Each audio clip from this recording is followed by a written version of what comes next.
Hello everyone, welcome to a new video. Today I want to try and give you all a little bit of advice. Hopefully some of you are going to take it. If not, it's kind of going to be your problem. So as you can see, I'm a massive fan of Airguns. Anything Replica. If it's cool, I buy it. If you modify it, I do it straight away. But here's the problem, guys. I've had this sitting in the shop since October. It's now nearly March the next year. This had a problem. It was sent back. They knew exactly what I was going to do with this before I brought it. I told them and they never warned me. They're like, yeah, we get that for you. So I built this into the barrel. With doing that, the handguard come off. And the last time it was put back together, I caused a problem with the barrel, which broke the seal back here, which meant the rifle leaked. So they've sent it off to the manufacturer. And I will point out, I even walked into the shop, explained it all again, said, I've got a problem, missing bits, can I bring it back? And they, yeah, we'll send it off, we'll get it fixed. They sent it off to manufacturer. The manufacturer refused to fix it because the handguard was off, which to me doesn't actually make any sense. This is built from pistol. The pistol itself never has handguard or a barrel. The bolts are easily accessible, which to me, you should be allowed to do that. Exactly the same with the DPMSs and my R1. I brought the R1, I painted it that day. A week later, my magazine broke.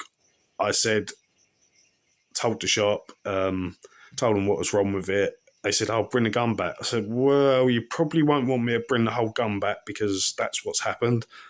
I said, I'll just bring you the magazine because that's the problem, you know, you fix that. So that one got fixed that day. But the point is, if that rifle had to go back on your warranty, that is never going to get fixed. They would not touch it, purely because if they have to swap, give you a new one, they're not going to do it. What can they do with that? Same as the DPMS, I painted that. All right, that was a second-hand one I brought, so not the best example. But the point is, any tiny little bit that you do, you find the screws loose, you decide to tighten it up, they're not going to fix it, which is not good. I mean, let's be fair. Built to modify. Built to modify. Not really built to modify, but I modified it. All built to modify. All built to take new parts, new attachments. That is what they were sold for. Oh, you can put real gun parts on them. The point is, in England, if you do any little thing, the shop will refuse to fix that. I even sent back across my DPMS mag. I told him what was wrong with it, and they sent it off saying that it was just a broken one. That come back, they refused to fix it because they lied. They said it's one that was just broken. They could clearly see that I've played around with it, and that's clearly why I said it's broken because I played around with it. Can you get it fixed for me? So them lying actually messed up that magazine for me even more because manufacturer refused or supplier refused to do anything. So guys, just be warned. If you're going to do anything, obviously you can put scopes on, you can put that on, but you start getting into taking bits off, doing bits up, like this bolt, if that's loose and you've done that up and they see you've done that, they refuse to fix it, which is absolutely crazy. There should be some sort of knowledge when you go into that shop that if you touch anything, it's void. Because I don't think that's fair. I'm not going to knock the shop. They've done really well to help me get this fixed. I got a load of freebies out of them as well. I got a load of CO2. I got 2 packs of 2.2 pellets, so that's 20 quid just in pellets. There's a tenner each.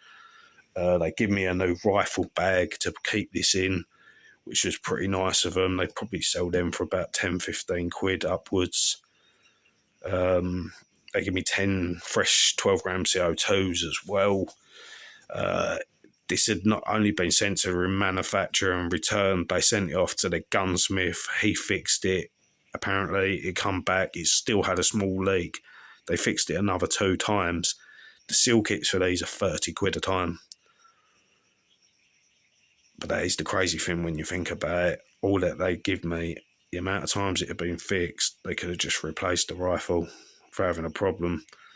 Obviously, if that bolt's come out, what they're saying is the bolt's gone down, the barrel's moved, and it's sheared part of the metal and the seal. And that's why it was leaking. But my whole argument was that shouldn't have happened, irrelevant of me taking that off. That bolt only sits in one of them little divot holes.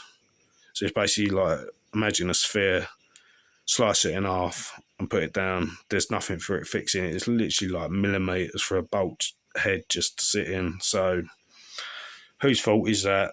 But guys, just be warned, if you're going to do things, be prepared that if you got a problem, you may never get it fixed again.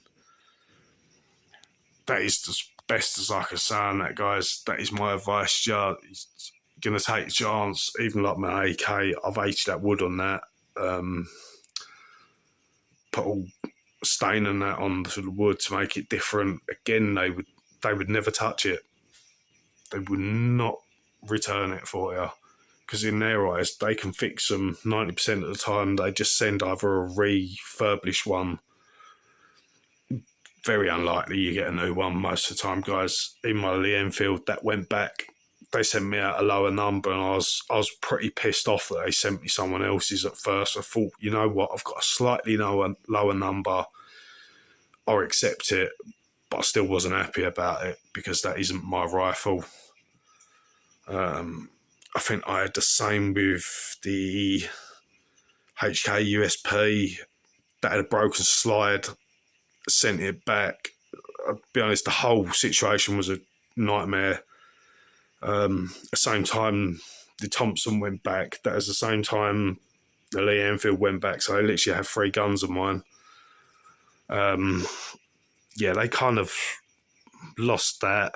Thought it was a Hellboy, one of the M1 things that they sell. I'm like, no, it was the M1 Thompson. It was just a nightmare. Lee Enfield, it was literally just a broken magazine. So why I had to send the whole rifle was just stupid. But the HK USP, I don't know what the hell happened with that, but they sent me out another one and it turned up delivery with the driver, and I looked at it, the box was absolute trash. It looked like it had been left out in the rain and thrown around. I said, hold on, mate, just wait. I opened up the box. The gun was like, it was all scratched all round the hanger. Not much different to this, really. It was just used and abused. I said, look, come on, man, I'm not taking this. And I phoned them up. I said, like, I've refused the delivery on that. I don't know what you're doing to me. You sent me out a piece of trash that someone else has used and abused. And he didn't quite get it, but in the end, they sent me out to Bubba Yaga. So this is the only reason I'll give that store a bit of respect. That was a different store. I'm not going to talk about who it is. Most of you know where I buy everything. But yeah, they redeemed themselves. They sent me out free Bubba Yaga. I got some bits and pieces. It's just the hassle to start with, guys. You deal with so many different people, but kind of wandering off subject there as I do. But just take it as you will, guys. If you're going to mess around with things, you are very, very likely never get that repaired if you've got a problem. Even if you decide to stick a bit of like carbon fibre or wrap over that or something, they probably wouldn't touch it. So best I can say, enjoy your first year with something. I know that's hard. If you're like me, you're eager to do it, which I probably always will.